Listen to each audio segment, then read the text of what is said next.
ನಮಸ್ತೆ, ಯಾರೆಲ್ಲ ನನ್ನ ಚಾನೆಲ್ನ ಓಪನ್ ಮಾಡಿಬಿಟ್ಟು ಈ ವಿಡಿಯೋನ ನೋಡ್ತಾ ಇದ್ರು ಎಲ್ರಿಗೂ ಸ್ವಾಗತ ಸುಸ್ವಾಗತ. ಇವತ್ತಿನ ವಿಡಿಯೋದಲ್ಲಿ ಒಂದೊಳ್ಳೆ ಫರ್ಟಿಲೈಸರ್ ವಿಡಿಯೋನ ನಾನು ನಿಮ್ ಜೊತೆಗೆ ಶೇರ್ ಮಾಡ್ತಾ ಇದ್ದೀನಿ. ಬನ್ನಿ, ಹಾಗಿದ್ರೆ ಆ ಫರ್ಟಿಲೈಸರ್ ಯಾವುದು, ಹೇಗೆ ತಯಾರಿಸೋದು ಅಂತ ನೋಡ್ಕೊಂಡ್ ಬಂದ್ಬಿಡೋಣ. ಅದಕ್ಕೂ ಮುಂಚೆ ನನ್ನ ಚಾನಲ್ಗೆ ಯಾರಾದ್ರೂ ಇನ್ನೂ ಸಬ್ಸ್ಕ್ರೈಬ್ ಆಗದೆ ವಿಡಿಯೋನ ನೋಡ್ತಾ ಇದ್ರೆ ದಯವಿಟ್ಟು ಚಾನಲ್ಗೆ ಸಬ್ಸ್ಕ್ರೈಬ್ ಆಗಿ ವಿಡಿಯೋನ ನೋಡ್ರಿ. ಯಾಕಂದ್ರೆ ನಾನು ಇದೇ ರೀತಿಯಾದಂತ ವಿಡಿಯೋಸ್ನ ಹಾಕ್ತಾ ಇರ್ತೀನಿ, ನೀವೇ ಮೊದಲಿಗೆ ನೋಡ್ಬೋದು. ವಿಡಿಯೋ ಸ್ವಲ್ಪನಾದ್ರೂ ಇನ್ಫಾರ್ಮೇಟಿವ್ ಅನ್ಸಿದ್ರೆ ಒಂದೇ ಒಂದು ಲೈಕ್ ಹಾಗೆ ಹೆಚ್ಚಿನ ಜನಕ್ಕೆ ಶೇರ್ ಮಾಡೋದನ್ನ ಮರಿಬೇಡಿ. ಇವಾಗ ನೋಡೋಣ ಯಾವ ರೀತಿಯಾಗಿ ಈ ಲಿಕ್ವಿಡ್ ಫರ್ಟಿಲೈಸರ್ ನ ತಯಾರು ಮಾಡೋದು ಅಂತ ಹೇಳ್ಬಿಟ್ಟು. ಈಗ ನೀವು ಇಲ್ಲಿ ನೋಡ್ತಾ ಇದ್ದೀರಲ್ವಾ, ಈ ಲಿಕ್ವಿಡ್ ಫರ್ಟಿಲೈಸರ್ ನ ಮಾಡ್ಬಿಟ್ಟೆ 1 ವರ್ಷ ಆಗಿದೆ. ಇದನ್ನ ನಾವು ಏರ್ಟೈಟ್ ಕಂಟೈನರ್ ನಲ್ಲಿ ನಾವು ಇದನ್ನ ಸ್ಟೋರ್ ಮಾಡಿ ಇಟ್ಕೊಬಹುದು. ಮ್ಯಾಕ್ಸಿಮಮ್ ನಾವು ಇಲ್ಲಿ 6ರಿಂದ 12 ತಿಂಗಳ ತನಕ, ಅಂದ್ರೆ 1 ವರ್ಷದ ತನಕ ಇದನ್ನ ನಾವು ಸ್ಟೋರ್ ಮಾಡಿ ಇಟ್ಕೊಬಹುದು. ತುಂಬಾ ಜನಕ್ಕೆ ಈ ಲಿಕ್ವಿಡ್ ಫರ್ಟಿಲೈಸರ್ ಗೊತ್ತಿರ್ಬೋದು, ಆದ್ರೆ ಇದನ್ನ ಹೆಚ್ಚು ದಿನ ಸ್ಟೋರ್ ಮಾಡ್ಬೋದಾ ಇಲ್ವಾ ಅಂತ ತುಂಬಾ ಜನಕ್ಕೆ ಗೊತ್ತಿರೋದಿಲ್ಲ. ಇದನ್ನ ನಾವು ವರ್ಷದ ತನಕನೂ ಬೇಕಾದ್ರೆ ಸ್ಟೋರ್ ಮಾಡಿ ಇಡ್ಬೋದು. ವರ್ಷದ ತನಕ ಸ್ಟೋರ್ ಮಾಡಿ ಇಟ್ರೆ ಇದೊಂದ್ ಸ್ವಲ್ಪ ಸ್ಟ್ರಾಂಗ್ ಆಗ್ತಾ ಹೋಗುತ್ತೆ. ನಾವು ಆಮೇಲೆ ಗಿಡಗಳಿಗೆ ಕೊಡ್ಬೇಕಾದ್ರೆ ಸ್ವಲ್ಪ ಡೈಲ್ಯೂಟ್ ಮಾಡ್ಬಿಟ್ಟು, ಜಾಸ್ತಿನೇ ಡೈಲ್ಯೂಟ್ ಮಾಡ್ಬಿಟ್ಟು ಇದನ್ನ ಹಾಕ್ಬೇಕಾಗತ್ತೆ. ಈಗ ನಾನಿಲ್ಲಿ ಫರ್ಟಿಲೈಸರ್ ನ ಮಾಡೋದಕ್ಕೆ ಒಂದ್ ಜಾರ್ನ ತಗೊಂಡ್ಬಿಟ್ಟು ಅದ್ರೊಳಗೆ ಈರುಳ್ಳಿ ಸಿಪ್ಪೆ ಹಾಗೆ ಬೆಳ್ಳುಳ್ಳಿ ಸಿಪ್ಪೆನ ಹಾಕೊಳ್ತಾ ಇದೀನಿ.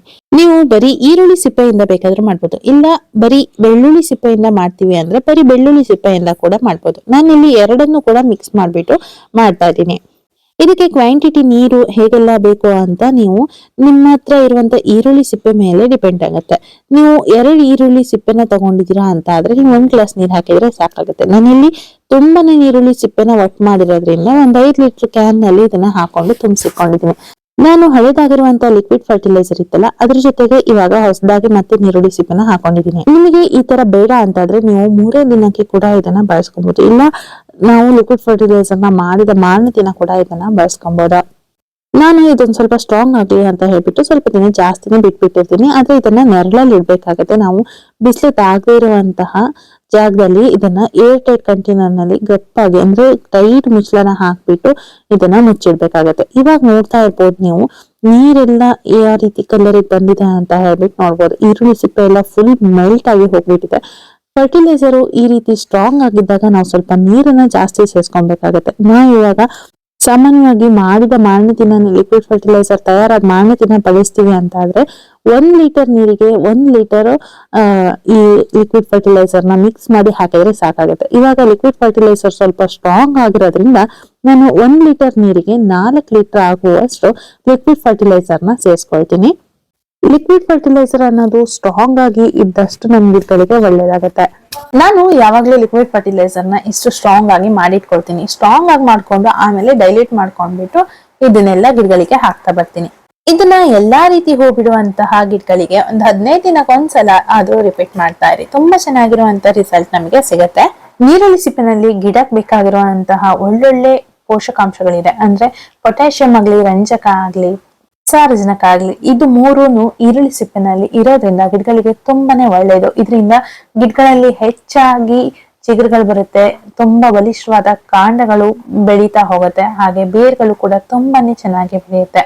ನಾವು ನೀರುಳ್ಳಿ ಸಿಪ್ಪೆನ ಯಥೇಚ್ಛವಾಗಿ ಗಿಡಗಳಿಗೆ ಕೊಡೋದ್ರಿಂದ ಕೀಟಗಳನ್ನ ನಾವು ಅವಾಯ್ಡ್ ಮಾಡ್ಬೋದು. ಕೆಲವೊಂದಿಷ್ಟು ಗೊಬ್ಬರಗಳನ್ನ ನಾವು ಕೊಟ್ಟಾಗ ಕೀಟಗಳನ್ನ ಸ್ವಲ್ಪ ದೂರ ಇಡ್ಬೋದು. ಈ ಈರುಳ್ಳಿ ಸಿಪ್ಪೆ ಆಗ್ಲಿ ಅಥವಾ ಕಾಫಿ ಪೌಡರ್ನ ಕೂಡ ಅಷ್ಟೇ, ನಾವು ಕಾಫಿ ಪೌಡರ್ನ ಬಳಸೋದ್ರಿಂದ ಕೂಡ ನಮ್ ಗಿಡಗಳಲ್ಲಿ ಬರುವಂತ ಕೀಟಗಳನ್ನ ನಾವು ದೂರ ಇಡ್ಬೋದು.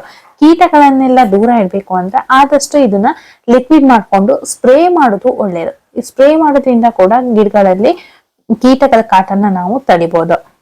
ಈಗ ನಾನು ತಗೊಂಡಿರುವಂತ ಲಿಕ್ವಿಡ್ ನೆಲ್ಲ ಸೇವಂತಿಗೆ ಗಿಡಗಳಿಗೆ ಹಾಕೊಳ್ತಾ ಇದೀನಿ. ನೀವು ಇದ್ರ ಬದಲಿಗೆ ಹೂ ಬಿಡುವಂತ ಯಾವುದೇ ಗಿಡಕ್ಕೆ ಬೇಕಾದ್ರೆ ಇದನ್ನ ಬಳಸಿ. ಇದರಿಂದ ಯಾವುದೇ ಬ್ಯಾಡ್ ಎಫೆಕ್ಟ್ ಅಂತೂ ಆಗೋದಿಲ್ಲ.